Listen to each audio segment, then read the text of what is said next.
إن الحمد لله نحمده ونستعينه ونؤمن به ونتوكل عليه ونعوذ بالله من شرور أنفسنا ومن سيئات أعمالنا من يهده الله فلا مضل له ومن يضلل فلا هادي له وأشهد أن لا إله إلا الله وحده لا شريك له وأشهد أن محمدًا عبده ورسوله أرسله بالهدى ودين الحق ليظهره على الدين كله وكفى بالله شهيدا اللهم صل على محمد وعلى آل محمد كما صليت على إبراهيم وعلى آل إبراهيم وبارك على محمد وعلى آل محمد كما باركت على إبراهيم وعلى آل إبراهيم إنك حميد مجيد أما بعد فإن خير الحديث كتاب الله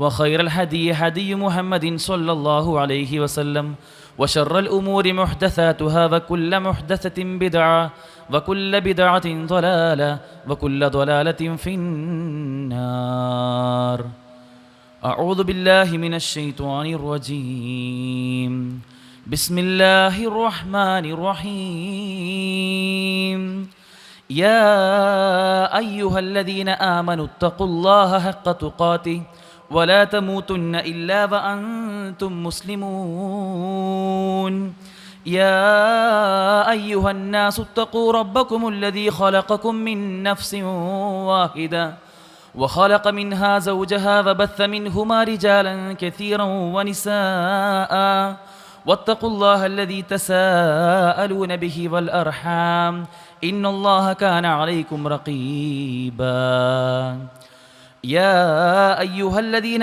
آمنوا اتقوا الله وقولوا قولا سديدا يصلح لكم أعمالكم ويغفر لكم ذنوبكم ومن يطع الله ورسوله فقد فاز فوزا عظيما أرأيت من اتخذ إلهه هواه أفأنت تكون عليه وكيلا സ്നേഹം നിറഞ്ഞ സത്യവിശ്വാസികളെ, വിശ്വാസിനികളെ, സർവ്വലോകരക്ഷിതാവും സർവ്വ അനുഗ്രഹങ്ങളുടെയും ദാതാവുമായ അള്ളാഹുവിൻ്റെ വിധിവിലക്കുകൾ, അവൻ്റെ ആജ്ഞാനിർദ്ദേശങ്ങൾ എല്ലാം കൃത്യമായി പാലിച്ച് കീഴൊതുങ്ങി തഖ്വയുള്ളവരുടെ കൂട്ടത്തിൽ ഉൾപ്പെടാനുള്ള ശ്രമങ്ങളുമായി ജീവിതത്തെ ചിട്ടപ്പെടുത്തണമെന്ന് ആമുഖമായി എന്നെയും നിങ്ങൾ ഓരോരുത്തരെയും ഓർമ്മിപ്പിക്കുകയാണ്, വസിയത്ത് ചെയ്യുകയാണ്. അത്തരത്തിൽ അള്ളാഹുവിൻ്റെ ഇഷ്ട ദാസന്മാരായിക്കൊണ്ട് സ്വർഗാവകാശികളായി മാറാനുള്ള തൗഫീഖ് അള്ളാഹു നമുക്ക് ഏവർക്കും നൽകി അനുഗ്രഹിക്കുമാറാകട്ടെ. 10 വർഷങ്ങൾക്ക് മുമ്പ് 2015 തിരുവനന്തപുരം എഞ്ചിനീയറിംഗ് കോളേജിൽ അവിടെ ഒരു ആഘോഷത്തിൻ്റെ ഭാഗമായി വിദ്യാർത്ഥികളെല്ലാം ഒരുമിച്ചുകൂടി ആ ആഘോഷത്തെ കൂടുതൽ നിറമുള്ളതാക്കാൻ വേണ്ടി അവർ കണ്ടെത്തിയ ഒരു മാർഗമായിരുന്നു ഒരുപാട് വാഹനങ്ങളുമായി ക്യാമ്പസിലേക്ക് കയറി വരിക. അങ്ങനെ അവർ തന്നെ പ്ലാൻ ചെയ്ത് സജ്ജീകരിച്ച ആ വാഹന വ്യൂഹം അത് ക്യാമ്പസിലേക്ക് വന്നപ്പോൾ തങ്ങളുടെ ആവേശം അലതല്ലുകയും ആ ആവേശത്തിൻ്റെ ഇരയായിക്കൊണ്ട് ആ വാഹനം വിദ്യാർത്ഥികൾക്കിടയിലേക്ക് ഇടിച്ചു കയറുകയും ഒരു പെൺകുട്ടി അവിടെ ദാരുണമായി മരണപ്പെടുകയും ചെയ്യുന്ന ഒരു വാർത്ത നാം കേൾക്കുകയുണ്ടായി. 10 വർഷം മുമ്പാണ് ഇത് സംഭവിച്ചത് എങ്കിൽ അന്ന് ആ സംഭവത്തിന് ശേഷം ഒരുപാട് ചർച്ചകളും വാഗ്വാദങ്ങളും മാധ്യമങ്ങളിലെ ചില സമീപനങ്ങളൊക്കെ നമ്മൾ കണ്ടതാണ്. വിദ്യാർത്ഥികൾ അവർ ഈ നിലയ്ക്ക് പോയി കഴിഞ്ഞാൽ, അവരുടെ ആഘോഷങ്ങൾക്ക് ഒരു ലിമിറ്റുമില്ലാതെ പോയി കഴിഞ്ഞാൽ അത് വലിയ പ്രയാസങ്ങൾ ഉണ്ടാക്കുമെന്നും ക്യാമ്പസുകളിൽ അതിന് നിയന്ത്രണം വേണമെന്നുമെല്ലാം അന്ന് വലിയ ചർച്ചകൾ നടക്കുകയുണ്ടായി. അതിനുശേഷം കുറച്ച് ചില നിയന്ത്രണങ്ങളൊക്കെ കണ്ടുവെങ്കിലും ഇന്ന് 2025 നിൽക്കുമ്പോൾ ഓരോ ദിവസവും ക്യാമ്പസുകളിൽ നിന്ന് അല്ലെങ്കിൽ സ്കൂളുകളിൽ നിന്നൊക്കെ നമ്മൾ കേൾക്കുന്ന അത്തരം വാർത്തകൾ അതൊട്ടും ശുഭകരമല്ല എന്ന് നമുക്ക് ഏവർക്കും അറിയാം. ആഘോഷങ്ങൾ അതേതുമാവട്ടെ, അത് എന്ത് അടിത്തറയുള്ളതുമാവട്ടെ, അതെല്ലാം നിയന്ത്രണം വിട്ടുകൊണ്ട് യാതൊരു പരിധിയുമില്ലാതെ യാതൊരു അതിരുകളുമില്ലാതെ അങ്ങ് അർമാദിക്കാൻ വേണ്ടി വിദ്യാർത്ഥികൾ വെമ്പൽ കൊള്ളുന്ന ഒരു കാലഘട്ടം. ക്യാമ്പസുകളിലേക്ക് ഈയിടയ്ക്ക് വന്ന ചില വാർത്തകൾ നമ്മൾ കണ്ടതാണ്.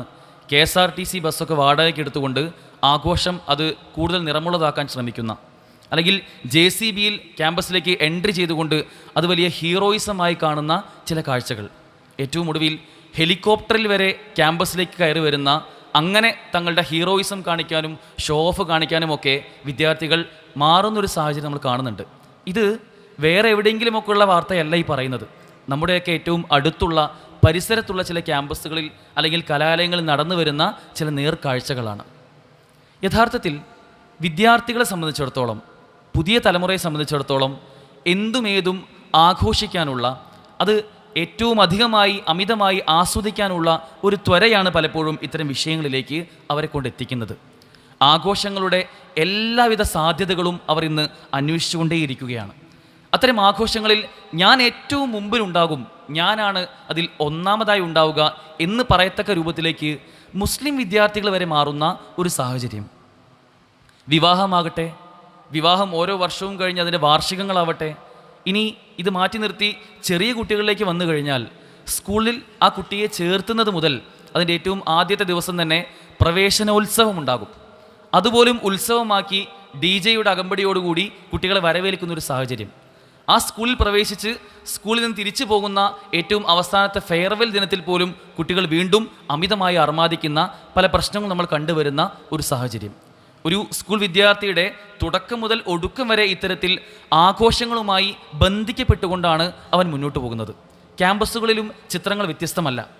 എന്തുമേതും കലണ്ടറിൽ ഒരു ചുവന്ന നിറമാണോ ഇത് എനിക്ക് ആഘോഷിക്കാനുള്ള ഒരു ലൈസൻസാണ് എന്ന് കരുതിക്കൊണ്ട് അതിനെ ആഘോഷിക്കാനുള്ള എല്ലാവിധ സാഹചര്യങ്ങളും ആരാഞ്ഞു പോകുന്ന ഒരു പുതിയ തലമുറ വളർന്നു വരികയാണ്.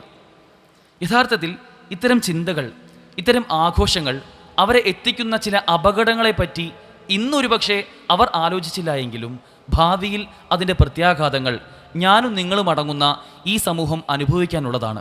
അതുകൊണ്ട് വളരെ നേരത്തെ തന്നെ ചില കാര്യങ്ങൾ ഗൗരവകരമായി നാം ഏവരും ഉൾക്കൊള്ളേണ്ടതുണ്ട്.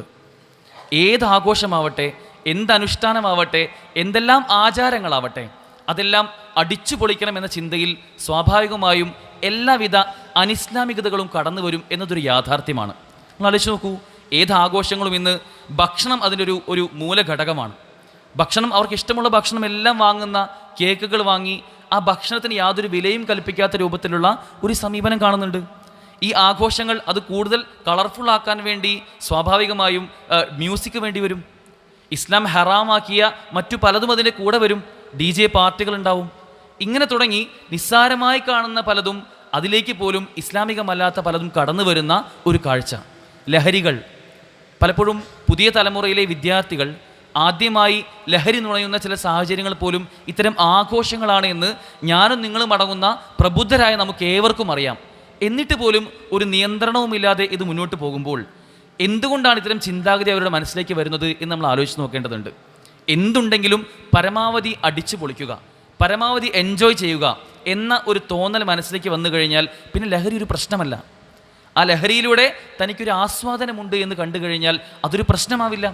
അപ്പോൾ ആ വിദ്യാർത്ഥിക്ക്, അല്ലെങ്കിൽ അത്തരം ചിന്തയിൽ ആലോചിക്കുന്നൊരു വ്യക്തിക്ക് അവന് ധാർമ്മികത ഒരു പ്രശ്നമാവില്ല. ചില കാര്യങ്ങൾ ധർമ്മമാണെന്നും ചിലത് അധർമ്മമാണെന്നും ചിലതെല്ലാം ശരിയാണ് ചിലത് തെറ്റാണ് എന്നുമുള്ള ബോധം അവനപ്പോൾ ഉണ്ടാവില്ല. മതമൂല്യങ്ങൾ അതൊരു പ്രശ്നമേ ആവില്ല. മതം എന്ത് പറയുന്നു എന്ന് നോക്കാൻ പോലും പലപ്പോഴും അത്തരം വിദ്യാർത്ഥികൾ അല്ലെങ്കിൽ അത്തരം തലമുറ ശ്രമിക്കാറില്ല എന്നതാണ് നമ്മൾ കണ്ടുവരുന്ന കാഴ്ച. നാം ചിന്തിച്ച് നോക്കേണ്ടത്, മനസ്സിൻ്റെ, നമുക്കേവർക്കും മാനസികമായി തോന്നുന്ന, നമ്മുടെ മനസ്സകങ്ങളിൽ ഉയർന്നു വരുന്ന ചിന്തകൾക്കനുസരിച്ച് ഒപ്പിച്ച് മുന്നോട്ട് പോയി കഴിഞ്ഞാൽ, അല്ലെങ്കിൽ മനസ്സിൻ്റെ ഇച്ഛകൾക്ക് പിന്നാലെ പോയി കഴിഞ്ഞാൽ നമുക്ക് നഷ്ടം വരുന്നത് ഭൗതികമായ ചില വിഷയങ്ങൾ മാത്രമല്ല. ലഹരി ഉപയോഗിക്കുമ്പോൾ അതിൻ്റെ പ്രത്യാഘാതങ്ങൾ ഉണ്ടാവും നമുക്കറിയാം. എന്നാൽ അത് മാത്രമല്ല വിഷയം. ഒരു മുസ്ലിമിനെ സംബന്ധിച്ചിടത്തോളം അവൻ്റെ വിശ്വാസത്തിൽ പോലും, അവൻ്റെ ഈമാനിൽ പോലും വലിയ രൂപത്തിലുള്ള പ്രയാസങ്ങൾ അവൻ നേരിടാനുണ്ട് എന്നതാണ്. നമ്മെ സംബന്ധിച്ചിടത്തോളം അള്ളാഹു സുബ്ഹാനഹു വ തആല നമ്മെ സൃഷ്ടിച്ച നമ്മുടെ സ്രഷ്ടാവ് എന്ത് പറഞ്ഞുവോ എന്ത് കൽപ്പിച്ചുവോ അത് കൃത്യമായി ചെയ്യാനുള്ള ബാധ്യത നമുക്കുണ്ട്. അള്ളാഹു സുബ്ഹാനഹു വ തആല എന്ത് വിരോധിച്ചുവോ അത് ചെയ്യാതിരിക്കാനുള്ള, അതിനോട് അടുക്കുക പോലും ചെയ്യാതിരിക്കാനുള്ള ഒരു ബാധ്യത നമുക്കുണ്ട്. ഈ ബാധ്യത നമ്മൾ നിർവഹിക്കുമ്പോഴാണ് നമ്മുടെ ഇബാദത്തുകൾ, നമ്മുടെ ആരാധനകൾ പോലും അതിൻ്റെ പൂർണ്ണതയിലേക്ക് എത്താൻ പറ്റൂ എന്നാണ് പണ്ഡിതന്മാർ പറയുന്നത്. യഥാർത്ഥത്തിൽ അള്ളാഹുവിൻ്റെ കൽപ്പനകൾ അത് പാലിക്കേണ്ടതിന് പകരം അത് സ്വന്തം ഇഷ്ടപ്രകാരം മാത്രം വ്യാഖ്യാനിക്കുന്ന, സ്വന്തം ഇച്ഛകൾക്കനുസരിച്ച്, ദേഹേച്ഛകൾക്കനുസരിച്ച് അതിൻ്റെ പിന്നാലെ പോകുന്ന ആളുകൾ അവർ എത്തുന്നത് അള്ളാഹുവാണ് ഇലാഹ് എന്ന ചിന്തയ്ക്കപ്പുറം സ്വന്തം ദേഹേച്ഛയാണ് ഇലാഹ്, എൻ്റെ ഇഷ്ടമാണ്, എൻ്റെ തോന്നലാണ്, എൻ്റെ ആഗ്രഹങ്ങളാണ് എൻ്റെ ഇലാഹ്, അവർ എൻ്റെ ആഗ്രഹം എന്ത് പറയുന്നുവോ അതനുസരിച്ചേ ഞാൻ പോകൂ എന്ന് പറയുന്ന അവസ്ഥയിലേക്ക് അത്തരം ആളുകൾ എത്തുമെന്നതാണ്. പരിശുദ്ധ ഖുർആനിലൂടെ അല്ലാഹു സുബ്ഹാനഹു വ തആല പറയുന്നുണ്ട്, അറഅയ്ത മനിത്തഖദ ഇലാഹഹു ഹവ. നീ കണ്ടില്ലേ ചില ആളുകൾ മനിത്തഖദ ഇലാഹഹു ഹവ, അവരുടെ ഇലാഹായിക്കൊണ്ട്, അവരുടെ ആരാധ്യനായിക്കൊണ്ട് അവർ സ്വന്തം ഹവയെ, സ്വന്തം ദേഹേച്ഛയെ കാണുന്ന ചില ആളുകളെ നീ കണ്ടില്ലയോ എന്ന് പ്രവാചകൻ സ്വല്ലല്ലാഹു അലൈഹി വസല്ലം ചോദിക്കുകയാണ്. അത്തരം ആളുകളെ പറ്റി പരിശുദ്ധ ഖുർആനിൽ ഒരുപാട് തവണ ആവർത്തിച്ച് പറയുന്നുണ്ട്. സ്വന്തം ദേഹേച്ഛയെ തനിക്ക് തോന്നുന്നത് എന്താണോ അതെല്ലാം, തൻ്റെ ആഗ്രഹങ്ങൾ എന്താണോ അതനുസരിച്ച് മുന്നോട്ട് പോകുന്ന, ക്യാമ്പസിൽ എന്താണോ ഇപ്പോൾ ഏറ്റവും പുതിയ ആഘോഷം അതിന് പിന്നിൽ പോകുമ്പോൾ നേരത്തെ പറഞ്ഞ ധാർമ്മികതയോ മതബോധമോ മൂല്യങ്ങളോ ഒന്നും തടസ്സമാവാത്ത രൂപത്തിൽ പോകുന്ന അത്തരം ഹവയുടെ പിന്നിൽ പോകുന്ന ഒരു കൂട്ടം ആളുകൾ, അവർക്ക് അവരുടെ ഈമാനിൽ വലിയ പ്രയാസമുണ്ടാകുമെന്നതാണ്. സഹോദരങ്ങളെ, ഒരു വ്യക്തി അവനൊരു മുസ്ലിം ആണെങ്കിൽ അല്ലെങ്കിൽ മുസ്ലിം അല്ലെങ്കിൽ പോലും അവൻ മതനിഷേധിയായി മാറുന്നത്, ഇസ്ലാമിൽ നിന്ന് പിന്തിരിഞ്ഞ് പുറത്തേക്ക് പോകാനുള്ള, കുഫ്രിലേക്ക് പോകാനുള്ള, സത്യനിഷേധിയാവാനുള്ള ചില മാർഗങ്ങൾ അതൊരിക്കലും ഒരുപക്ഷെ ഗവേഷണം ചെയ്തുകൊണ്ടൊന്നായിരിക്കില്ല. എന്താണ് ഇപ്പോൾ ഇസ്ലാമിൽ കുറേ പ്രശ്നങ്ങൾ ഇങ്ങനെയൊക്കെ പലരും പറയുന്നുണ്ടല്ലോ എന്നറിഞ്ഞ് അത് പഠിച്ച് അത് ഗവേഷണം ചെയ്ത് കുറേ പരന്ന വായനയുടെ ഒന്നുമല്ല ഒരു വ്യക്തി പലപ്പോഴും ഇസ്ലാമിൽ നിന്ന് തെറ്റിപ്പോകുന്നത്. ഞാനും നിങ്ങളുമൊക്കെ മുസ്ലിമുകളായി ഇവിടെ ജീവിക്കുന്നുണ്ട് എങ്കിൽ നമ്മൾ പോലും തെറ്റാനുള്ള ചില കാരണങ്ങളാണ് ഈ പറയുന്നത്. ഒരിക്കലും നമ്മൾ ഗവേഷണം ചെയ്തുകൊണ്ടായിരിക്കില്ല ഇസ്ലാമിൽ തെറ്റിപ്പോവുക. മതത്തിൻ്റെ നിയമങ്ങളിൽ പെടാത്ത ചില കാര്യങ്ങളിൽ സ്വാഭാവികമായും നാടെല്ലാവരും ഒന്നിച്ചു പോകുമ്പോൾ നമ്മളും അതിൽ പെട്ടുപോകുന്ന ചില കാഴ്ചകൾ, അങ്ങനെ പോകുമ്പോൾ സ്വാഭാവികമായും മതത്തെ അവിടെ അരികുവൽക്കരിക്കാൻ, അതിനെ സൈഡാക്കാനുള്ള ശ്രമം അത്തരം ആളുകളിൽ കാണാൻ സാധിക്കും. അങ്ങനെ മതത്തെ ഒന്ന് മാറ്റി നിർത്തി ആ ആഘോഷത്തിന് തൻ്റെ ഇച്ഛയ്ക്ക് പിറകെ പോകുന്ന ആളുകൾ അവൾ രണ്ടാമതായി എത്തുന്നത് എല്ലാവരുടെയും കൂടെ എങ്ങനെയാണോ പോകുമ്പോൾ കൂടേണ്ടത് അതുപോലെ അങ്ങോട്ട് കൂടുക. ഒരു ഒഴുക്കനുസരിച്ച് എങ്ങോട്ടാണോ പോകുന്നത് ആ ഒഴുക്കിനൊപ്പം നീന്തുന്ന ഒരു സാഹചര്യം. മൂന്നാമതായി അവരെത്തുക തൻ്റെ ഇഷ്ടം എന്താണോ അതിന് പിറകെ മാത്രം പോകുന്ന, അത് മാത്രമാണ് ശരി എന്ന് ചിന്തിക്കുന്ന ഒരവസ്ഥയിലേക്ക് എത്തും. ഏറ്റവും ഒടുവിൽ അത്തരം ആളുകൾക്ക് എല്ലാവിധ നിയന്ത്രണങ്ങളും നഷ്ടപ്പെട്ട് ആഘോഷങ്ങൾ അല്ലെങ്കിൽ ആസ്വാദനങ്ങൾ അതിൻ്റെ സർവ്വസീമകളും ലംഘിച്ചുകൊണ്ട് അവർ തന്നിഷ്ടപ്രകാരം പോകുന്ന, തൻ്റെ എല്ലാവിധ തൗഫീഖും നഷ്ടപ്പെടുന്ന ഒരു സാഹചര്യത്തിലേക്ക് അത്തരം ആളുകൾ എത്തപ്പെടുമെന്നതാണ്. നഊദു ബില്ലാഹ്. അള്ളാഹു നമ്മെ ഏവരെയും കാത്തുരക്ഷിക്കുമാറാകട്ടെ. ഏതെല്ലാം നിലയ്ക്ക് പുതിയ കാല ആസ്വാദനങ്ങളുണ്ടോ അവയ്ക്കെല്ലാം പിറകെ പോകുന്ന ആളുകൾക്ക് നഷ്ടം സംഭവിക്കുന്നത് വിശ്വാസത്തിൻ്റെ വിഷയത്തിലാണ്, അവരുടെ ഈമാനിൻ്റെ കാര്യത്തിലാണ്. ആ ഈമാൻ നഷ്ടപ്പെട്ടു കഴിഞ്ഞാൽ നാളെ പരലോകത്ത് വിരൽ കടിക്കേണ്ട ഒരവസ്ഥ നമുക്കേവർക്കും സംജാതമാകുമെന്ന കാര്യം നാം തിരിച്ചറിയേണ്ടതുണ്ട്. നമ്മളെ സംബന്ധിച്ചിടത്തോളം ഒരു വിശ്വാസിക്ക് ഏറ്റവും കൃത്യമായി കഴിഞ്ഞ ഖുതുബയിൽ നമ്മൾ പറഞ്ഞതുപോലെ അവൻ ഏറ്റവും ആത്യന്തികമായി ചിന്തിക്കേണ്ടത് മാദാ ഖാല അല്ലാഹ് മാദാ ഖാല റസൂലുള്ളാഹ്, അള്ളാഹു എന്ത് പറഞ്ഞു, അള്ളാഹുവിൻ്റെ റസൂൽ എന്ത് പറഞ്ഞു, അതാണ് എൻ്റെ നിയമം. അതിനപ്പുറമുള്ളതൊന്നും എനിക്ക് ബാധകമല്ല. അള്ളാഹും റസൂലും പറഞ്ഞിടത്ത് നിൽക്കുക എന്നതാണ് എൻ്റെ ഉത്തരവാദിത്തമെന്ന് നാം ചിന്തിക്കേണ്ടതുണ്ട്. നാം ആകുന്ന മനുഷ്യർ, നമുക്ക് അള്ളാഹു നൽകിയ ഒരുപാടധികം അനുഗ്രഹങ്ങൾ, ആ അനുഗ്രഹങ്ങളിൽ ഏറ്റവും പ്രധാനപ്പെട്ട നമ്മെ നമ്മളാക്കി മാറ്റുന്ന, ഒരുപക്ഷെ ഇതര ജീവജാലങ്ങളിൽ നിന്നും നമ്മെ വ്യത്യസ്തമാക്കി വ്യതിരിക്തമാക്കി മാറ്റുന്ന രണ്ട് ഗുണങ്ങളാണ്. ഒന്ന് നമ്മുടെ സവിശേഷ ബുദ്ധി. നാം ഏവരും ഈ സംസാരം കേൾക്കുമ്പോൾ ആലോചിക്കുന്നുണ്ട്, നമ്മുടെ ബുദ്ധി കൊടുത്ത് ചിന്തിക്കുന്നുണ്ട്. ഈ സവിശേഷ ബുദ്ധി അള്ളാഹു നമുക്ക് മാത്രം നൽകിയ പ്രധാനപ്പെട്ട ഒരു ഗുണമാണ്. രണ്ടാമത്തെ ഒരു ഗുണം എന്നത് നമ്മുടെ ഇച്ഛാശക്തിയാണ്. ഈ സവിശേഷ ബുദ്ധി കൊണ്ട് നമ്മൾ കേൾക്കുന്ന, നമ്മൾ വായിക്കുന്ന, നമ്മൾ കാണുന്ന കാര്യങ്ങൾ കൊണ്ട് നമ്മൾ തീരുമാനിക്കുന്ന ചില പ്ലാനുകളുണ്ട്. നമ്മുടെ ഇച്ഛാശക്തി, ആ ഇച്ഛാശക്തിക്കനുസരിച്ച് ചില കാര്യങ്ങൾ നടപ്പിലാക്കാൻ നമുക്ക് സാധിക്കും. യഥാർത്ഥത്തിൽ നമ്മെ നമ്മളാക്കുന്ന, മൃഗങ്ങളിൽ നിന്ന് പോലും നമ്മളെ വ്യത്യസ്തരാക്കുന്ന ഈ സവിശേഷ ബുദ്ധിയും ഈ ഇച്ഛാശക്തിയും നമ്മെ കൊണ്ട് എത്തിക്കേണ്ടത് ഈ ദീനിൻ്റെ അസ്ലിൽ ഉറച്ചു നിൽക്കുക എന്നതിലാണ്. മറിച്ച് ഇവിടെ സംഭവിക്കുന്നത് ഇത് രണ്ടും തന്നിഷ്ടപ്രകാരം തൻ്റെ ഹവയുടെ പിന്നാലെ പോകുന്ന, തൻ്റെ ഹവയെ ഇലാഹാക്കി മാറ്റുന്ന, ആരാധ്യ വസ്തുവായി മാറ്റുന്ന ആളുകളുടെ കൂട്ടത്തിൽ അവർ ഉൾപ്പെടുമെന്നതാണ്. അങ്ങനെ ഉൾപ്പെട്ട് കഴിഞ്ഞാൽ സ്വാഭാവികമായും അവർക്ക് മനുഷ്യരെന്ന ആ ഒരു സവിശേഷ മൂല്യം നഷ്ടപ്പെടുകയും അവർ മൃഗങ്ങളെപ്പോലെ ഉലൈക കൽ അൻആം, അവർ മൃഗങ്ങളെപ്പോലെ ആയിത്തീരും. അല്ലെങ്കിൽ ബൽഹും അദല്ല്, അതിനേക്കാൾ അവർ മോശമായി തീരുന്ന ഒരവസ്ഥ മനുഷ്യരാകുന്ന നമുക്ക് ഉണ്ടായിത്തീരാനുള്ള സാധ്യതയുണ്ട് എന്ന് നാം തിരിച്ചറിയേണ്ടതുണ്ട്. ലജ്ജ അല്ലെങ്കിൽ നാണം എന്ന് പറയുന്നത് നമ്മുടെ ഈമാനിൻ്റെ ഭാഗമാണ്. പലപ്പോഴും അതൊക്കെ കുറച്ച് അന്യമാക്കി നിൽക്കുന്ന ഒരു സാഹചര്യം ഇന്ന് എത്തിയിട്ടുണ്ട്. നാം ഗൗരവത്തിൽ തിരിച്ചറിയുക, ലജ്ജ എന്നത് നമ്മുടെ ഈമാനിൻ്റെ ഭാഗമാണ്. അബൂ ഹുറൈറ റളിയല്ലാഹു അൻഹു പ്രവാചകൻ സല്ലല്ലാഹു അലൈഹി വസല്ലം എന്ന റിപ്പോർട്ടിൻ്റെ ഹദീസിൽ കാണാൻ സാധിക്കും, അൽ ഈമാനു ബിദ്ഉൻ വസിത്തൂന ശുഅബ വൽ ഹയാഉ ശുഅബത്തു മിനൽ ഈമാൻ. ഈമാൻ എന്നാൽ അതിൽ 60 പരം ശാഖകളുള്ള ഒന്നാണ് ഈമാൻ. അതിൽപ്പെട്ട ഒരു ശാഖയാണ് ഹയാ എന്നത്. ഈമാനിൻ്റെ ഒരു ശാഖയാണ് ലജ്ജ എന്ന് പറയുന്നത്. അപ്പം ലജ്ജയുണ്ടെങ്കിലേ ഈമാനുള്ളൂ. അത് രണ്ടും പരസ്പരം പൂരിപ്പിക്കപ്പെട്ട പരസ്പര ബന്ധിതമായ ചില കാര്യങ്ങളാണ് എന്ന് ഹദീസുകൾ കാണാൻ സാധിക്കും. ഇബ്നു ഉമർ റളിയല്ലാഹു അൻഹു പറയുന്ന റിപ്പോർട്ടിൻ്റെ ഹദീസിൽ കാണാൻ സാധിക്കും, അൽ ഹയാഉ വൽ ഈമാനു ഖുരിനാ ജമീഅ. ഹയാഉം ഈമാനും, ലജ്ജയും ഈമാനും എന്ന് പറയുന്നത് ഖുരിനാ ജമീഅ, അവ രണ്ടും പരസ്പരം ബന്ധിക്കപ്പെട്ട കാര്യങ്ങളാണ്. ഫഇദാ റഫഅ അഹദഹുമാ റുഫിഅൽ ആഖർ. അതിൽ ഏതെങ്കിലും ഒന്നിനെ ഉയർത്തപ്പെട്ട് കഴിഞ്ഞാൽ, മാറ്റി നിർത്തപ്പെട്ട് കഴിഞ്ഞാൽ മറ്റേതും സ്വാഭാവികമായും ഉയർത്തപ്പെടുമെന്നതാണ്. നമുക്ക് ലജ്ജ നഷ്ടപ്പെട്ട് കഴിഞ്ഞാൽ സ്വാഭാവികമായും നമ്മുടെ ഈമാനും നഷ്ടപ്പെടുമെന്ന് നാം തിരിച്ചറിയേണ്ടതുണ്ട്. അതുകൊണ്ട് തന്നെ ഈ ലജ്ജ ഇല്ലാതായി കഴിഞ്ഞാൽ, അല്ലാഹു സുബ്ഹാനഹു വ തആല നമ്മുടെ ഈമാനുമായി ബന്ധിപ്പിക്കപ്പെട്ട് നമ്മെ സൃഷ്ടിച്ചപ്പോൾ തന്നെ നമുക്ക് സവിശേഷമായി നൽകിയ ഈ ലജ്ജ എന്ന് പറയുന്ന ഈ ഗുണം ഇല്ലാതായി കഴിഞ്ഞാൽ, തന്നിഷ്ടപ്രകാരം ജീവിക്കാൻ ഒരു വ്യക്തി തീരുമാനിച്ചു കഴിഞ്ഞാൽ അവനുണ്ടാവുന്ന അപകടങ്ങളെപ്പറ്റി ഇന്നത്തെ പുതിയ കാലത്തെ ചേർത്ത് വെച്ചുകൊണ്ട് നാം ചിന്തിക്കേണ്ടതുണ്ട്. ഒന്നാമതായി, ഇത്തരത്തിൽ സ്വന്തം ഇഷ്ടപ്രകാരം അതിരുകളൊന്നുമില്ലാത്ത രൂപത്തിൽ തൻ്റെ ജീവിതത്തെ നോക്കിക്കാണുന്ന ആളുകൾക്ക് ഉണ്ടാവുന്നൊരു അപകടം, പണ്ട് ഒരുപക്ഷെ നമ്മൾ അയ്യേ എന്ന് പറഞ്ഞ, മോശമാക്കി കണ്ട ചില കാര്യങ്ങൾ അത് ഇന്ന് നമ്മൾ നിരന്തരം കേട്ടതുകൊണ്ടും നിരന്തരം കണ്ടതുകൊണ്ടും നിരന്തരം നമ്മളുമായി ഇടപെടുന്നതുകൊണ്ടും അതിന്നൊരു പ്രശ്നമല്ലാതായി മാറുന്ന ഒരു സാഹചര്യം. പണ്ട് മോശമായിരുന്നു, എന്നാൽ ഇന്ന് എപ്പോഴും കാണുന്നതുകൊണ്ട് എപ്പോഴും കേൾക്കുന്നതുകൊണ്ട് അതൊരു പ്രശ്നമല്ല, സ്വാഭാവികവൽക്കരിക്കുക എന്ന ഒരു അവസ്ഥയിലേക്ക് അത്തരം ആളുകൾ മാറുന്നുണ്ട്. രണ്ടാമതായി അവർ നേരിടുന്നൊരു പ്രശ്നം, കാലം ഇങ്ങനെ പുരോഗമിക്കുമ്പോൾ ഓരോ ദിവസവും പുതിയ പുതിയ വാർത്തകളും പുതിയ പുതിയ കണ്ടുപിടുത്തങ്ങളും മനുഷ്യൻ്റെ പുരോഗതിയും ഒക്കെ നമ്മൾ കണ്ടുവരികയാണ്. ഇങ്ങനെ ഒരു പുരോഗമിച്ച കാലത്ത് ജീവിക്കുമ്പോൾ നമ്മളും കുറച്ചൊക്കെ മാറണ്ടേ എന്ന ചിന്ത അത്തരം ആളുകൾക്ക് വരുമെന്നതാണ്. ഇസ്ലാമികമായ അസുലുകൾ ഭേദിച്ച് തങ്ങളുടെ ഇഷ്ടപ്രകാരം ജീവിക്കുന്ന ആളുകൾക്കുണ്ടാകുന്ന ഏറ്റവും പ്രധാനപ്പെട്ട ഒരു അപകടമാണ് നമ്മളും കുറച്ചൊക്കെ ഒന്ന് മാറണ്ടേ, നമ്മളും ഒന്ന് മോഡേൺ ആവണ്ടേ.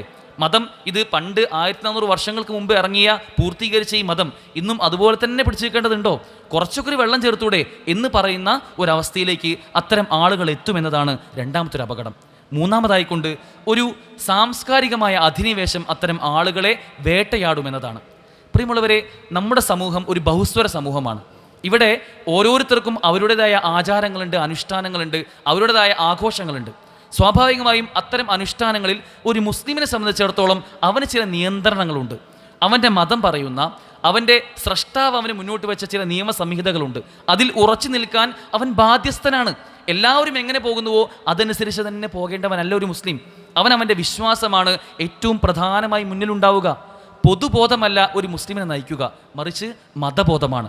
മതബോധമാണ് ഏറ്റവും മുന്നിൽ അവൻ്റെ ഉണ്ടാവേണ്ടത്. അപ്പോൾ സ്വാഭാവികമായിട്ടും എല്ലാവരും ചെയ്യുന്നതല്ലേ, അതവനൊരു പ്രശ്നമാവില്ല. അവൻ്റെ വിശ്വാസം എന്ത് പറയുന്നുവോ അവിടെ നിൽക്കാൻ അവന് സാധിക്കുമെന്നതാണ്. അത്തരമൊരു ചിന്തയാണ് നമുക്കുണ്ടാവേണ്ടത്. എന്നാൽ ഇന്ന് ഇത്തരം ചിന്തയില്ലാത്ത ആളുകൾക്ക് സംഭവിക്കുന്ന ഒരു പ്രശ്നമാണ് സാംസ്കാരികമായ ഒരു അധിനിവേശം. എല്ലാവരും എങ്ങനെ ചെയ്യുന്നുവോ അതിനൊപ്പം പോകാൻ അവൻ നിർബന്ധിതനായി തീരുന്ന ഒരു സാഹചര്യം വളരെ ഗൗരവത്തിൽ നമ്മൾ ചിന്തിക്കേണ്ടതാണ്. കുറച്ച് മാസങ്ങൾക്ക് മുമ്പ് സൂംബ ഡാൻസുമായി ബന്ധപ്പെട്ടൊരു വിവാദം വന്നു. കേരളത്തിലെ എല്ലാ സ്കൂളുകളിലും ലഹരിക്കെതിരെയായി വിദ്യാർത്ഥികൾ സൂംബ ഡാൻസ് കളിക്കണം, അതാണ് പരിഹാരമെന്ന് ഒരു ഉത്തരവ് വരികയുണ്ടായി. എന്നാൽ മുസ്ലിം സമൂഹത്തിൽപ്പെട്ട ചില ആളുകൾ അവർ കൃത്യമായി അതിനെതിരെ പ്രതികരിച്ചു. നമുക്ക് ചേർന്നതല്ല ഈ സംസ്കാരം, ഡാൻസ് എന്ന അല്ലെങ്കിൽ പാട്ടിനൊപ്പം തുള്ളുക എന്നത് ഒരു മുസ്ലിമിന് ചേർന്നതല്ല എന്ന് കരുതി അവർ അതിൽ മാറി നിൽക്കാനുള്ള ശ്രമങ്ങൾ ആരംഭിച്ചു. അത് പ്രതികരിച്ചു. എന്നാൽ ഈ ഒരു പ്രതികരണം വന്നപ്പോൾ തന്നെ അവരെ ചാപ്പ കുത്തുന്ന, തീവ്രവാദിയാക്കി മാറ്റുന്ന ഒരു സാഹചര്യം നമ്മൾ കണ്ടതാണ്. ഇതുപോലെ ഒരുപക്ഷെ പൊതുസമൂഹത്തിൽ എല്ലാവരും ആചരിക്കുന്ന, എല്ലാവരും ആഘോഷിക്കുന്ന ചില ആഘോഷങ്ങൾ അതിൻ്റെ ഭാഗമായി നമ്മൾ മാറിയില്ലെങ്കിൽ നമ്മളെ തീവ്രവാദികളാക്കുന്ന, ഭീകരവാദികളാക്കി മാറ്റുന്ന ഒരു സമീപനം ഇവിടെയുണ്ട്. ഇതിനെതിരെ ഒരു മുസ്ലിം പ്രതികരിക്കേണ്ടത് എങ്ങനെയാണ്? നമ്മുടെ വിശ്വാസമാണ് ഏറ്റവും മുന്നിൽ നമുക്കുണ്ടാവേണ്ടത്.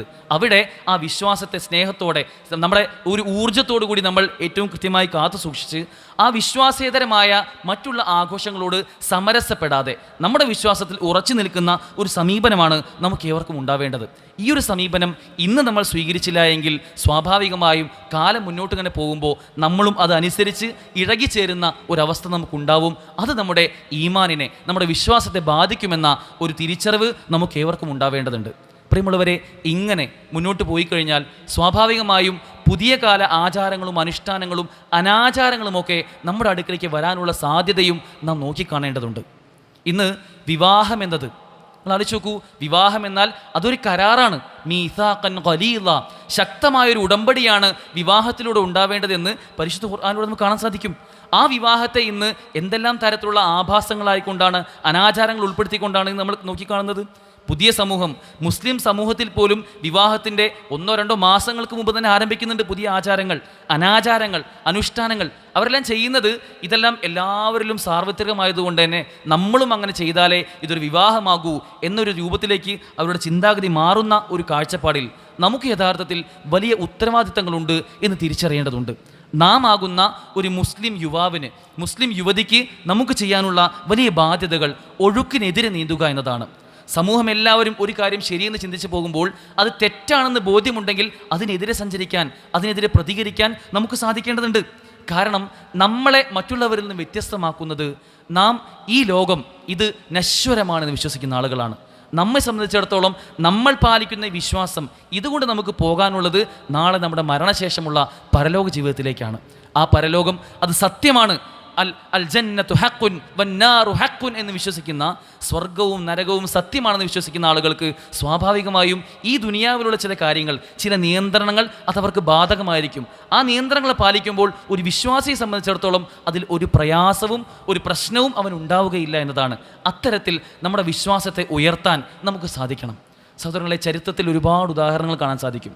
ഇത്തരത്തിൽ വിശ്വാസം മുറുകെ പിടിച്ച ഒരുപാട് മുൻഗാമികൾ നമുക്ക് കാണാൻ സാധിക്കും. ഹുബൈബ് ബിൻ അദിയ്യ് റളിയല്ലാഹു അൻഹു, മഹാനായ സ്വഹാബി ഹുബൈബ് റളിയല്ലാഹു അൻഹു, അദ്ദേഹം ഇസ്ലാം സ്വീകരിച്ചു എന്നതിൻ്റെ പേരിൽ മാത്രം അദ്ദേഹത്തിനെ തൗഹീദ് സ്വീകരിച്ചതിൻ്റെ പേരിൽ കൊല്ലാൻ വേണ്ടി, ക്രൂശിക്കാൻ വേണ്ടി കൊണ്ടുപോകുന്ന ഒരു ചരിത്രം നമുക്ക് കാണാൻ സാധിക്കും. അദ്ദേഹത്തെ മലമുകളിലേക്ക് കൊണ്ടുപോയി ആ മലമുകളിൽ വെച്ച് അദ്ദേഹത്തെ ക്രൂശിക്കാനുള്ള ആ കുരിശും ആണിയും കാണിച്ചു കൊടുക്കുകയാണ്. താങ്കളെ ഞങ്ങളിതാ ക്രൂശിക്കാൻ പോവുകയാണ്. അവസാനമായി താങ്കളുടെ മരണത്തിന് മുമ്പ് എന്തെങ്കിലും പറയാനുണ്ടോ എന്ന് ചോദിക്കുമ്പോൾ പുഞ്ചിരിയോടുകൂടി അദ്ദേഹം പറയുന്നൊരു വർത്തമാനമുണ്ട്. എന്നെ നിങ്ങൾ എന്ത് വേണമെങ്കിലും ചെയ്തോളൂ, എങ്ങനെ വേണമെങ്കിലും കൊന്നോളൂ, എന്നെ നിങ്ങൾ തുണ്ടം തുണ്ടമായി മുറിച്ച് ഇവിടെ കാറ്റിൽ പറത്തിക്കോളൂ, പറവകൾക്ക് ഇട്ടുകൊടുത്തോളൂ, ഒരു പ്രശ്നവും എനിക്കില്ല. ഞാൻ മരിക്കുന്ന സമയത്ത് എൻ്റെ ഈ മിടിക്കുന്ന ഹൃദയം അത് എൻ്റെ ആത്മാവ് പോകുന്ന ആ റബ്ബിൻ്റെ പാതയിലാണെങ്കിൽ എനിക്കൊരു പ്രശ്നവുമില്ല എന്ന് സന്തോഷത്തോടുകൂടി പറയാൻ അവർക്ക് സാധിച്ചുവെങ്കിൽ അവരുടെ വിശ്വാസം എവിടെ നിൽക്കുന്നത്? നമ്മുടെ വിശ്വാസം എവിടെ നിൽക്കുന്നത്? ഷെയ്ഖുൽ ഇസ്ലാം ഇബ്നു തൈമിയ്യ റഹിമഹുല്ലാ അദ്ദേഹത്തെ ജയിലിലേക്ക് കൊണ്ടുപോകുന്ന സമയത്ത് അദ്ദേഹം പറഞ്ഞ ചില വർത്തമാനങ്ങളുണ്ട്. ജയിലിലേക്ക് എത്തിച്ചപ്പോൾ അദ്ദേഹം പറയുകയാണ്, ഇന്ന സിജ്നി ഖൽവ, ഈ ജയിൽ എന്നത് അതെനിക്കൊരു വിശ്രമ കേന്ദ്രമാണ്. വനഫി സിയാഹ, എന്നെ ഇനി നിങ്ങൾ നാട് കടത്താൻ ശ്രമിക്കുകയാണെങ്കിൽ, ഈ നാട്ടിൽ നിന്നും എന്നെ ഓടിക്കാൻ ശ്രമിക്കുകയാണെങ്കിൽ അതെനിക്ക് സിയാഹയാണ്, എനിക്കതൊരു ടൂറാണ്, ഒരു വിനോദയാത്രയാണ്. അതല്ല വഖത്തലി ഷഹാദ, ഇനി നിങ്ങൾ എന്നെ കൊല്ലാൻ ശ്രമിക്കുകയാണെങ്കിൽ അതെനിക്കൊരു രക്തസാക്ഷിത്വമാണ് എന്ന് പറയാൻ അവർക്ക് സാധിച്ചുവെങ്കിൽ സഹോദരങ്ങളെ, നമുക്ക് വലിയ മാതൃകകളുണ്ട്. നമ്മുടെ വിശ്വാസം എന്നത് അത് ഏറ്റവും ആത്മാഭിമാനത്തോടു കൂടി ഏറ്റെടുക്കാൻ, അത് നാളെ മരണശേഷമുള്ള പരലോക ജീവിതത്തിന് അനുഗുണമായ രൂപത്തിൽ മുന്നോട്ട് കൊണ്ടുപോകാൻ നമുക്ക് സാധിക്കേണ്ടതുണ്ട്. അത്തരത്തിൽ നമ്മുടെ യഥാർത്ഥ ഈമാനുള്ള ആളുകളാക്കി അല്ലാഹു സുബ്ഹാനഹു വ തആല മാറ്റാനുള്ള തൗഫീഖ് അല്ലാഹു നമുക്ക് ഏവർക്കും നൽകി അനുഗ്രഹിക്കുമാറാകട്ടെ.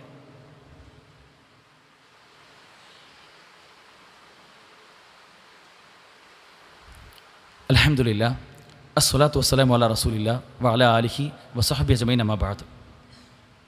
ജീവിതത്തിലെ വ്യത്യസ്തങ്ങളായ ആഘോഷങ്ങൾ, ആ ആഘോഷങ്ങൾക്ക് കൃത്യമായ അതിർവരമ്പുകളുണ്ട് എന്ന് വിശ്വസിക്കുന്നവരാണ് നാം മുസ്ലിമീങ്ങൾ. എന്നാൽ മതത്തിൻ്റെ പേരിൽ പോലും അത്തരം ആഘോഷങ്ങൾ കടന്നു വരുമ്പോൾ അതിന് യാതൊരു നിലയ്ക്കുള്ള സീമകളുമില്ലാതെ, യാതൊരു അതിരുകളും അരുതുകളുമില്ലാതെ തന്നിഷ്ടപ്രകാരമായി അല്ലെങ്കിൽ തങ്ങളുടെ സ്വാർത്ഥ താല്പര്യങ്ങൾക്ക് വേണ്ടി, തങ്ങളുടെ ആത്മീയമായ ലാഭത്തിന് വേണ്ടി അത്തരം ആഘോഷങ്ങളെപ്പോലും മതത്തിൻ്റെ പേരിൽ വ്യാഖ്യാനിക്കുന്ന ഒരു കൂട്ടം ആളുകളെയും കാണാൻ സാധിക്കും. ആ വ്യാഖ്യാനങ്ങളിൽ പെട്ടുപോകുന്ന നിഷ്കളങ്കരായ സഹോദരങ്ങളെ നമുക്ക് കാണാൻ സാധിക്കും. പ്രിയമുള്ളവരെ, മതത്തിന് കൃത്യമായ നിയന്ത്രണങ്ങളുണ്ട് എന്ന് മനസ്സിലാക്കിയവരാണ് നമ്മൾ. എങ്കിൽ ആ മതത്തിനെ നമുക്ക് പഠിപ്പിച്ചു തന്ന, നമ്മെ ഈ രൂപത്തിൽ ജീവിക്കാൻ നമ്മെ പ്രേരിപ്പിക്കുന്ന നമ്മുടെ ആത്മീയാചാര്യനായ പ്രവാചകൻ സല്ലല്ലാഹു അലൈഹി വസല്ലമ, പ്രവാചകൻ്റെ ജന്മദിനവുമായി ബന്ധപ്പെട്ട് പോലും അത്തരം ആഘോഷങ്ങൾ കടന്നു വരുമ്പോൾ യാതൊരു ബൗണ്ടറികളുമില്ലാതെ, യാതൊരു അതിരുകളുമില്ലാത്ത രൂപത്തിൽ ആഘോഷങ്ങളിൽ നിന്ന് മുന്നോട്ട് പോകുമ്പോൾ, അത്തരം അനാചാരങ്ങൾ കടന്നു വരുമ്പോൾ ഒരു വിശ്വാസി എന്ന നിലയ്ക്ക് നമുക്ക് ചിന്തിക്കേണ്ട, നമ്മൾ അറിയേണ്ട ചില കാര്യങ്ങളുണ്ട്. ഏത് റസൂലിൻ്റെ പേരിലാണ് ഇന്ന് അനാചാരങ്ങൾ കടന്നു വരുന്നത്?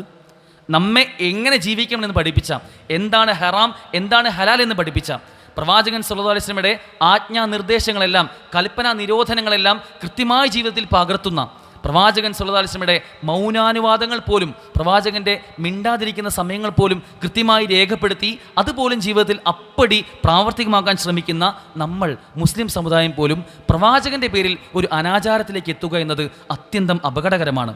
ലഖദ് കാന ലക്കും ഫീ റസൂലില്ലാഹി ഉസ്വത്തുൻ ഹസന. പ്രവാചകൻ സല്ലല്ലാഹു അലൈഹി വസല്ലമയിൽ നിങ്ങൾക്ക് ഏറ്റവും ഉത്തമമായ മാതൃകയുണ്ട്. ലോകത്ത് ഇന്നേ വരെ വന്നിട്ടുള്ളതിൽ വെച്ച് ഏറ്റവും ഉത്തമനായ മനുഷ്യൻ പ്രവാചകൻ സല്ലല്ലാഹു അലൈഹി വസല്ലമ. അത് മുസ്ലിമീങ്ങൾ മാത്രമല്ല, അമുസ്ലിങ്ങളായ മുസ്ലിമേതര വിശ്വാസത്തിലുള്ള ആളുകൾ പോലും സാക്ഷ്യപ്പെടുത്തുന്ന the 100 most influential person in the world എന്ന് അറിയപ്പെടുന്ന ആ ഒരു ലിസ്റ്റിൽ പോലും ഏറ്റവും ഒന്നാമതായി പരിഗണിച്ച പ്രവാചകൻ സല്ലല്ലാഹു അലൈഹി വസല്ലമ. ആ പ്രവാചകൻ്റെ ജീവിതം പോലും ഇന്ന് അനാചാരങ്ങൾക്ക് വിധേയമാകുന്നുവെങ്കിൽ നമ്മൾ ചിന്തിക്കേണ്ട ചില കാര്യങ്ങളുണ്ട്. ആ പ്രവാചകനുമായി നമ്മുടെ അടുപ്പം എത്രത്തോളമുണ്ട്? നമ്മുടെ ഈമാൻ എവിടെ എത്തി നിൽക്കുന്നു? ഈമാനിൻ്റെ മാധുര്യം ആസ്വദിക്കണമെങ്കിൽ, ഈമാനിൻ്റെ ഒരു ഹലാവത്ത് ആസ്വദിക്കണമെങ്കിൽ നമുക്കുണ്ടാവേണ്ട ചിന്ത എന്നത് പ്രവാചകൻ സല്ലല്ലാഹു അലൈഹി വസല്ലം പഠിപ്പിക്കുകയാണ്. അൻ യകൂന അല്ലാഹു വ റസൂലുഹു അഹബ്ബ ഇലൈഹി മിമ്മാ സിവാഹുമാ. അള്ളാഹുവും അവൻ്റെ റസൂലും നമുക്ക് മറ്റെന്തിനേക്കാളും ഏറ്റവും പ്രിയപ്പെട്ടതാകുമ്പോൾ മാത്രമാണ് ഈമാനിൻ്റെ, വിശ്വാസത്തിൻ്റെ ഒരു ഹലാവത്ത്, ഒരു മാധുര്യം നമുക്ക് ആസ്വദിക്കാൻ സാധിക്കൂ എന്ന് പ്രവാചകൻ സല്ലല്ലാഹു അലൈഹി വസല്ലം പറഞ്ഞിരുന്നുണ്ട്. പ്രിയമുള്ളവരെ, നമ്മുടെ കുടുംബത്തെക്കാളേറെ, നമ്മൾ ഈ ഭൂമിയിൽ ഉണ്ടാക്കി വെച്ച സമ്പത്തിനേക്കാളും, നമ്മുടെ വീടിനേക്കാളും, നമ്മുടെ സ്ഥാനമാനങ്ങളെക്കാളും, നമ്മുടെ ഉമ്മയെക്കാളും ഉപ്പയേക്കാളും ഭാര്യയെക്കാളും മക്കളെക്കാളും ഒക്കെയേറെ നാം സ്നേഹിക്കേണ്ടത്, നമ്മേക്കാളേറെ നാം സ്നേഹിക്കേണ്ടത് പ്രവാചകൻ സല്ലല്ലാഹു അലൈഹി വസല്ലമയാണ്. ആ പ്രവാചകൻ്റെ പേരിൽ അനാചാരങ്ങൾ കടന്നു വരുമ്പോൾ ഗൗരവത്തിൽ നമ്മൾ ആലോചിച്ച് നോക്കുക, എങ്ങനെയാണ് ആ റസൂലിനെ സ്വഹാബിമാർ കണ്ടത്? അബൂബക്കർ റളിയല്ലാഹു അൻഹു, പ്രവാചകൻ സല്ലല്ലാഹു അലൈഹി വസല്ലമയും തൻ്റെ സന്തത സഹചാരിയുമായ അബൂബക്കർ റളിയല്ലാഹു അൻഹുവും ഹിജ്റയ്ക്ക് പുറപ്പെടുകയാണ്. ഹിജ്റ പോകുന്ന, മക്കയിൽ നിന്നും മദീനയിലേക്ക് പോകുന്ന ആ 400 നാഴിക യാത്ര, ആ യാത്രയിലുടനീളം പ്രവാചകനെ ആരെങ്കിലും കാണുമോ, പ്രവാചകനെ വേട്ടയാടുമോ എന്ന ഭയത്താൽ പ്രവാചകനെ വട്ടമിട്ടുകൊണ്ടായിരുന്നു അബൂബക്കർ റളിയല്ലാഹു അൻഹു നടന്നിരുന്നത്. അവരുടെ കാൽപ്പാടുകൾ പിന്നീട് ചരിത്രത്തിൽ വായിക്കാനും കഴിയും. പ്രവാചകൻ്റെ കാൽപ്പാടുകൾ നേരെ കാണാൻ കഴിയുമെങ്കിൽ അബൂബക്കർ റളിയല്ലാഹു അൻഹുവിൻ്റെ കാൽപ്പാടുകൾ പ്രവാചകനെ ചുറ്റിക്കൊണ്ടായിരുന്നു. എപ്പോഴും ആരെങ്കിലും എൻ്റെ റസൂലിനെ കാണുമോ എന്ന ഭയത്താലായിരുന്നു അദ്ദേഹം മുന്നോട്ട് പോയത്. അലി റളിയല്ലാഹു അൻഹു പ്രവാചകൻ ഹിജ്റ പോകുമ്പോൾ കേവലം ഒരു ചെറിയ കുട്ടിയായിരുന്നു. അദ്ദേഹം പ്രവാചകൻ ഹിജ്റ പോകുന്ന സമയത്ത്, റസൂൽ പോകുന്ന സമയത്ത് ആ റസൂലിൻ്റെ കിടപ്പറയിൽ ശത്രുക്കൾ എന്നെ കൊല്ലുമെന്ന് ഉറപ്പുണ്ടായിട്ട് പോലും ആ കിടപ്പറയിൽ കിടന്ന് അവിടെ പുതപ്പ് മൂടി കിടക്കാൻ അദ്ദേഹം ധൈര്യം കാണിച്ചു. ഒരു ചെറിയ കുട്ടിക്ക് പോലും റസൂലിനോടുണ്ടായിരുന്ന സ്നേഹത്തിൻ്റെ ആഴമാണിത് കാണിക്കുന്നത്. ഇതുപോലെ എത്ര ചരിത്രങ്ങൾ. ത്വൽഹ റളിയല്ലാഹു അൻഹു ഉഹുദ് യുദ്ധത്തിൻ്റെ സമയത്ത് പ്രവാചകൻ സല്ലല്ലാഹു അലൈഹി വസല്ലം നേരെ ഏതെങ്കിലും നിലയ്ക്കുള്ള ഒരു അമ്പ് പ്രവാചകന് നേരെ കടന്നു വരുമോ എന്ന ഭയത്താൽ പ്രവാചകന് ചുറ്റും നിന്നുകൊണ്ട് ആ യുദ്ധത്തിന് ശേഷം അദ്ദേഹത്തെ നോക്കിയപ്പോൾ 80-ൽ പരം അമ്പുകളും വെട്ടുകളും കുത്തുകളും അദ്ദേഹത്തിൻ്റെ ശരീരത്തിൽ കണ്ടു എന്നുള്ളതാണ്. എങ്ങനെയാണ് അവർക്ക് റസൂലിനെ സ്നേഹിച്ചത്? താൻ വിശ്വസിക്കുന്ന ആദർശം, താൻ മനസ്സിലാക്കിയ ഈ ഇസ്ലാം, അത് തനിക്ക് എത്തിച്ചു തന്ന പ്രവാചകൻ സല്ലല്ലാഹു അലൈഹി വസല്ലമയെ ജീവനേക്കാളേറെ സ്നേഹിച്ച റസൂലിൻ്റെ സ്വഹാബിമാർ, ഏറ്റവും ഉത്തമ തലമുറയിൽപ്പെട്ട ആളുകൾ, അവർ സ്നേഹിച്ചതുപോലെയാണ് റസൂലിനെ നമ്മളും സ്നേഹിക്കേണ്ടത്. എന്നാൽ ഇന്ന് മുസ്ലിം സമൂഹത്തിന് 2 കാര്യത്തിലാണ് പിഴവുകൾ സംഭവിച്ചത്. അള്ളാഹുവിൻ്റെ റസൂലിനോടുള്ള വിഷയത്തിൽ 2 കാര്യത്തിൽ നമുക്ക് പിഴവ് സംഭവിച്ചിട്ടുണ്ട്. ഒന്ന്, റസൂലിനെ സ്നേഹിക്കേണ്ടതിൻ്റെ ആഴം പലപ്പോഴും മുസ്ലിം സമൂഹത്തിന് അറിയുന്നില്ല എന്നുള്ളതാണ്. അല്ലെങ്കിൽ അവർ മറന്നു പോകുന്നു എന്നുള്ളതാണ് റസൂലിനെ സ്നേഹിക്കേണ്ടതിൻ്റെ ആഴം. രണ്ടാമതായിക്കൊണ്ട് പ്രവാചകൻ സല്ലല്ലാഹു അലൈഹി വസല്ലമയെ എങ്ങനെ സ്നേഹിക്കണമെന്നും പലർക്കും അതിൽ തെറ്റുകൾ സംഭവിക്കുന്ന ഒരു സാഹചര്യം കാണാൻ കഴിയും. റസൂലിനോടുള്ള സ്നേഹത്തിൽ പോലും ബിദ്അത്തുകൾ കടന്നു വരുമ്പോൾ, റസൂൽ പഠിപ്പിക്കാത്ത പുത്തനാചാരങ്ങൾ കടന്നു വരുമ്പോൾ നാം ഗൗരവത്തിൽ ആലോചിച്ച് നോക്കണം. അള്ളാഹുവിൻ്റെ റസൂലിൻ്റെ ജന്മദിനമെന്ന് യാതൊരു സീമകളുമില്ലാത്ത രൂപത്തിൽ, നേരത്തെ പറഞ്ഞ ആഘോഷങ്ങളുടെ കൂട്ടത്തിൽ റസൂലിൻ്റെ ജന്മദിനവും ഇന്ന് മീലാദ് ഫെസ്റ്റുകളായിക്കൊണ്ടൊക്കെ ആചരിക്കുന്നൊരവസ്ഥ. ഇത് നമ്മുടെ സമൂഹത്തിലെ നമ്മുടെ മുൻഗാമികളായ ആളുകൾക്ക്, ശ്രേഷ്ഠരായ ഉത്തമ നൂറ്റാണ്ടിൽപ്പെട്ട ആളുകൾക്കൊക്കെ പരിചയമുണ്ടായിരുന്നു എന്ന് നമ്മൾ പരിശോധിച്ച് നോക്കുമ്പോൾ ഒരിക്കലും ഇല്ല എന്ന ഉത്തരമാണ് നമുക്ക് കാണാൻ സാധിക്കുക. പ്രവാചകൻ സല്ലല്ലാഹു അലൈഹി വസല്ലമയ്ക്ക് ശേഷം 30 വർഷം ഇസ്ലാമിക ചരിത്രത്തെ, ഇസ്ലാമിക സമൂഹത്തെ ഭരിച്ച 4 ഖലീഫമാർ, അവർക്കാർക്കും അറിയില്ല പ്രവാചകൻ്റെ ജന്മദിനം എങ്ങനെ ആഘോഷിക്കണമെന്ന്. റസൂൽ അത് പഠിപ്പിച്ചു തന്നിട്ടില്ല. അതിനുശേഷം 55 വർഷം ജീവിച്ച പ്രവാചകൻ സല്ലല്ലാഹു അലൈഹി വസല്ലമയുടെ ഭാര്യമാർ, പത്നിമാർ, നമ്മുടെ ഉമ്മമാർ, ഉമ്മഹാത്തുൽ മുഅ്മിനീൻ, അവർക്കാർക്കും അറിയില്ല എങ്ങനെ റസൂലിൻ്റെ ഈ ജന്മദിനം ആഘോഷിക്കണമെന്നത്. കാരണം റസൂൽ പഠിപ്പിച്ചിട്ടില്ല. അതിനുശേഷം വന്ന 100 വർഷം വരെ ജീവിച്ച റസൂലിനെ കണ്ട സ്വഹാബിമാർ, അവർക്കാർക്കും ഈ റസൂലിൻ്റെ ഈ ജന്മദിനം എങ്ങനെ കൊണ്ടാടണമെന്ന് അവർക്കും അറിയുമായിരുന്നില്ല. അവർക്ക് അറിവില്ലായ്മയായിരുന്നില്ല. കാരണം അള്ളാഹുവിൻ്റെ റസൂൽ അവർക്ക് പഠിപ്പിച്ചു കൊടുത്തിട്ടില്ല അങ്ങനൊരു ആചാരം. അതുകൊണ്ട് തന്നെ അവരാരും ചെയ്യാത്ത അത്തരമൊരു പുത്തൻ ആചാരം, റസൂലിൻ്റെ ജന്മദിനത്തെ ആഘോഷിക്കുന്ന ഒരു പുത്തൻ ആചാരം ഹിജറ 322 വന്ന ഷിയാക്കളിലെ ഫാത്തിമിയ വിഭാഗത്തിൽപ്പെട്ട ഉബൈദിയാക്കൾ കൊണ്ടുവന്ന ആ ഒരു ആചാരം ഇന്ന് ഏറ്റെടുക്കുന്ന നിഷ്കളങ്കരായ, ഒരുപക്ഷെ അറിയാത്തത് കൊണ്ട് അത് ഏറ്റെടുത്ത് അതിൻ്റെ ആളുകളൊക്കെ മാറുന്ന ഒരുപാട് നിഷ്കളങ്കരായ സഹോദരങ്ങളെ കാണാൻ സാധിക്കും. അവരെ പറഞ്ഞു മനസ്സിലാക്കാനുള്ള ബാധ്യത കൂടി നമുക്കുണ്ട്. കാരണം ഇത് ചെറിയ വിഷയമല്ല.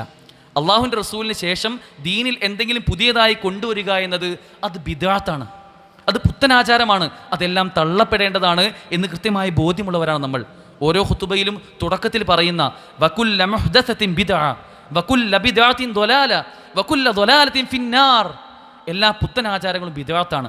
ആ ബിദ്അത്തുകളെല്ലാം തള്ളപ്പെടേണ്ടതാണ്. കാരണം ആ ബിദ്അത്തുകൾ നിങ്ങൾ നരകത്തിലേക്ക് നയിക്കും എന്ന് തിരിച്ചറിയുമ്പോൾ, ഹൗദുൽ കൗസർ അവർക്ക് തടയപ്പെടുമെന്നറിയുമ്പോൾ, അവർ എതിർക്കുന്നത് അള്ളാഹുവിനെയും റസൂലിനെയുമാണ് എന്നറിയുമ്പോൾ, അല്ലെങ്കിൽ അത്തരം ബിദ്അത്തിലേക്ക് പോകുമ്പോൾ ഈ ഹദ്ദാദും റാത്തീമും ഒക്കെ ചൊല്ലുന്ന ആളുകൾ അതിലുള്ള ശിർക്കൻ വരികൾ അറിയാതെ പോകുന്ന ഒരു സാഹചര്യം, നമ്മുടെ വിശ്വാസത്തെ പോലും നമ്മുടെ ഈമാനിനെ പോലും കളങ്കപ്പെടുത്തുന്ന, അതിനെ സ്വർഗത്തിലേക്ക് നയിക്കേണ്ടതിന് പകരം ഏറ്റവും തെറ്റായ പാതയിൽ നരകത്തിൽ കൊണ്ടെത്തിക്കാൻ പ്രാപ്തമാകുന്ന അത്തരം വിഷയങ്ങളിലും വലിയ ജാഗ്രത നമുക്കുണ്ടാവേണ്ടതുണ്ട്. നാം ആകുന്ന ഒരു മുസ്ലിം, നമുക്കുള്ള ഉത്തരവാദിത്തം പ്രവാചകൻ സല്ലല്ലാഹു അലൈഹി വസല്ലമയെ എങ്ങനെ സ്നേഹിക്കണമോ അതുപോലെ സ്നേഹിക്കുക എന്നതാണ്. റസൂലിനെ എങ്ങനെയാണ് പൂർണ്ണമായും വിശ്വസിക്കുക എന്ന് നമ്മൾ ഗവേഷണം ചെയ്യേണ്ടതുണ്ട്. നമ്മൾ റിസർച്ച് നടത്തേണ്ട ഒരു വിഷയമാണ് പ്രവാചകൻ സല്ലല്ലാഹു അലൈഹി വസല്ലമയെ പൂർണ്ണമായി സമ്പൂർണ്ണമായി എങ്ങനെ പിൻപറ്റാൻ നമുക്ക് സാധിക്കുമെന്നത്. അതിപ്പോൾ ഹദീസല്ലേ, അതിൽ കുറേ ലൊയീഫായതും സ്വഹിയായതും മാറി മാറി ഉണ്ടല്ലോ എന്നൊക്കെ ചിന്തിക്കുന്ന ഒരു ആവറേജ് വിശ്വാസിയിൽ നിന്ന് നമ്മൾ ഉയർന്നുകൊണ്ട് എന്താണ് റസൂൽ നമുക്ക് ഈ ലോകത്ത് ഈ ഭൂമിയിൽ നമുക്ക് കാണിച്ചു വന്ന മാതൃക എന്ന് ചിന്തിച്ചുകൊണ്ട് വിമർശകർ പറയുന്നതിനപ്പുറം പ്രവാചകൻ സല്ലല്ലാഹു അലൈഹി വസല്ലമയെ ആഴത്തിൽ പഠിക്കാനുള്ള ഒരു ശ്രമമാണ് നമുക്കുണ്ടാവേണ്ടത്. അങ്ങനെ റസൂലിൻ്റെ ഓരോ ചലനങ്ങളും, റസൂലിൻ്റെ ഓരോ പെരുമാറ്റവും, റസൂലിൻ്റെ ഓരോ സ്വഭാവങ്ങളും, റസൂൽ എങ്ങനെയാണ് ഓരോ നിമിഷവും ജീവിച്ചു കഴിഞ്ഞത് എന്ന് മനസ്സിലാക്കി നമ്മുടെ ജീവിതത്തിൽ അത് കൊണ്ടുവരുമ്പോഴാണ് പ്രവാചകൻ സല്ലല്ലാഹു അലൈഹി വസല്ലമയോടുള്ള സ്നേഹം അത് പൂർണ്ണമാവുക എന്ന് തിരിച്ചറിയേണ്ടതുണ്ട്. രണ്ടാമതായി നമുക്കുള്ള ബാധ്യത, നാം വിശ്വസിച്ചതിന് ശേഷം, അള്ളാഹുവിൻ്റെ റസൂൽ കൊണ്ടുവന്ന ഈ ഇസ്ലാമിൽ വിശ്വസിച്ചതിന് ശേഷം ഒരിക്കലും അതിൽ നിന്ന് ഒരു സംശയമോ ഒരു പിന്മാറ്റമോ ഒരു നിഷേധമോ നമുക്കുണ്ടാവാൻ പാടില്ല എന്നതാണ്. മൂന്നാമതായി റസൂൽ സല്ലല്ലാഹു അലൈഹി വസല്ലമയെ പൂർണ്ണമായും ഇത്തിബാ ചെയ്യുക എന്നതാണ്. സഹോദരങ്ങളെ, റസൂലിൻ്റെ ഓരോ കൽപ്പനകളും അത് ഇസ്ലാം ദീനാണ്. ഈ ദീൻ അള്ളാഹുവിൽ നിന്നുള്ള വഹിയായിക്കൊണ്ട് അള്ളാഹുവിൻ്റെ റസൂൽ കൽപ്പിച്ചിട്ടുണ്ട് എങ്കിൽ അത് നമുക്ക് പാലിക്കൽ അത് നമ്മുടെ നിർബന്ധമായ ബാധ്യതയാണ്. അതാണ് ഏറ്റവും ശരി എന്ന് വിശ്വസിക്കുന്ന രൂപത്തിലേക്ക് നമ്മുടെ വിശ്വാസങ്ങളും ഉയരേണ്ടതുണ്ട്. അത്തരത്തിൽ ഏതെല്ലാം നിലയ്ക്ക് പ്രവാചകൻ സല്ലല്ലാഹു അലൈഹി വസല്ലമയെ നമ്മുടെ ജീവിതവുമായി ചേർത്ത് വായിക്കാൻ കഴിയുമോ, അത് നിസ്സാരമായി നമ്മൾ കാണുന്ന വലത് കൈകൊണ്ട് ഒരു നന്മ തുടങ്ങുക എന്നത് മുതൽ നമ്മൾ തീരുമാനിക്കുന്ന ഏറ്റവും സുപ്രധാനമായ ജീവിതത്തിലെ തീരുമാനങ്ങൾ വരെ അള്ളാഹുവിൻ്റെ റസൂലിൻ്റെ കൽപ്പനകൾക്കനുസരിച്ചാണ് എന്ന് ഉറപ്പിക്കാൻ നമുക്ക് സാധിക്കേണ്ടതുണ്ട്. അത്തരത്തിൽ അള്ളാഹുവിൻ്റെ റസൂലിനെ ജീവിതത്തിൽ ചേർത്ത് നിർത്തുന്ന യഥാർത്ഥ മുത്തഖികളായി അള്ളാഹു നമ്മെ ഏവരെയും പരിവർത്തിക്കുമാറാകട്ടെ. ആഘോഷങ്ങൾ അത് പുതിയ കാലത്തിനനുസരിച്ച് മാറി മാറി മാറി വരുമ്പോഴും അവിടെ ഒരു മുത്തഖിയായ തഖ്വയുള്ള ഒരു വിശ്വാസി സ്വീകരിക്കേണ്ട കൃത്യമായ സമീപനത്തിൽ ഉറച്ചു നിൽക്കാനുള്ള തൗഫീഖ് അള്ളാഹു നമുക്ക് ഏവർക്കും നൽകി അനുഗ്രഹിക്കുമാറാകട്ടെ. ജീവിതം അത് ഹൈറാവുന്ന കാലത്തോളം നമുക്ക് അള്ളാഹു നമ്മുടെ ആയുസ് നീട്ടിത്തരികയും മരണം ഹൈറാവുന്നത് എപ്പോഴാണോ അപ്പോൾ അള്ളാഹു നമുക്ക് കലിമത്ത് തൗഹീദ് ഉച്ചരിച്ചുകൊണ്ട് മരിക്കാനുള്ള തൗഫീഖും അള്ളാഹു നമുക്ക് ഏവർക്കും നൽകി അനുഗ്രഹിക്കുമാറാകട്ടെ. നമ്മൾ സംഭവിച്ചു പോയിട്ടുള്ള തെറ്റുകുറ്റങ്ങൾ അള്ളാഹു പുറത്ത് മാപ്പാക്കി തരുമാറാകട്ടെ. കഴിഞ്ഞ ദിവസം കാസർഗോഡ് ജില്ലയിൽ നിന്നും കേട്ടൊരു വാർത്ത, 6 വ്യക്തികൾ അവർ ഒരു വാഹനാപകടത്തിൽ മരണപ്പെടുന്ന ഒരു സാഹചര്യം. ഇസ്ലാമുള്ള ദീനിൽ വിശ്വസിക്കുന്ന ഒരു കുടുംബം തന്നെ അതിൽ വളരെ ആകസ്മികമായി സംഭവിച്ച ഒരു ആക്സിഡൻറ്റിൽ മരണപ്പെട്ട ഒരു വാർത്ത നമ്മൾ കേട്ടു. അള്ളാഹു ആ മരണപ്പെട്ട എല്ലാവർക്കും അവർക്ക് അവരുടെ പാപങ്ങൾ പുറത്തു കൊടുത്ത് അവരുടെ കുടുംബത്തിന് ക്ഷമയും പ്രദാനം ചെയ്യുമാറാകട്ടെ. നമ്മളും ഒരു നാൾ മരണപ്പെടേണ്ടവരാണ്. അത് എപ്പോഴാണെന്ന് നമുക്കറിയില്ല എന്ന ബോധ്യത്തോടുകൂടി ജീവിക്കാൻ, അത്തരത്തിൽ കൂടുതൽ സൂക്ഷ്മതയുള്ളവരായി ജീവിക്കാനുള്ള തൗഫീഖ് അള്ളാഹു നമുക്ക് ഏവർക്കും നൽകി അനുഗ്രഹിക്കുമാറാകട്ടെ. നമ്മളിൽ നിന്ന് മരണപ്പെട്ടു പോയ നമ്മുടെ മുൻഗാമികൾ അവരുടെ ഖബറിടം അള്ളാഹു വിശാലമാക്കി തരുമാറാകട്ടെ. വലിയ വലിയ പരീക്ഷണങ്ങളിൽ നിന്നും അള്ളാഹു നമ്മെ ഏവരെയും കാത്ത് സംരക്ഷിക്കുമാറാകട്ടെ. അല്ലാഹുമ്മ ഗ്ഫിർ ലിൽ മുഅ്മിനീന വൽ മുഅ്മിനാത്ത് വൽ മുസ്ലിമീന വൽ മുസ്ലിമാത്ത് വൽ അഹ്യാഇ മിൻഹും വൽ അംവാത്ത്. അല്ലാഹുമ്മ അഇസ്സൽ ഇസ്ലാമ والمسلمين وأذل الشرك والمشركين اللهم انصر إخواننا المجاهدين في فلسطين اللهم انصر إخواننا المجاهدين في فلسطين اللهم انصر إخواننا المجاهدين في كل مكان اللهم اجرنا من النار اللهم اجرنا من النار اللهم اجرنا من النار ربنا آتنا في الدنيا حسنة وفي الآخرة حسنة وقنا عذاب النار ربنا تقبل منا إنك أنت السميع العليم وتب علينا إنك أنت التواب الرحيم واغفر لنا يا غافر المظلمين والحمد لله رب العالمين.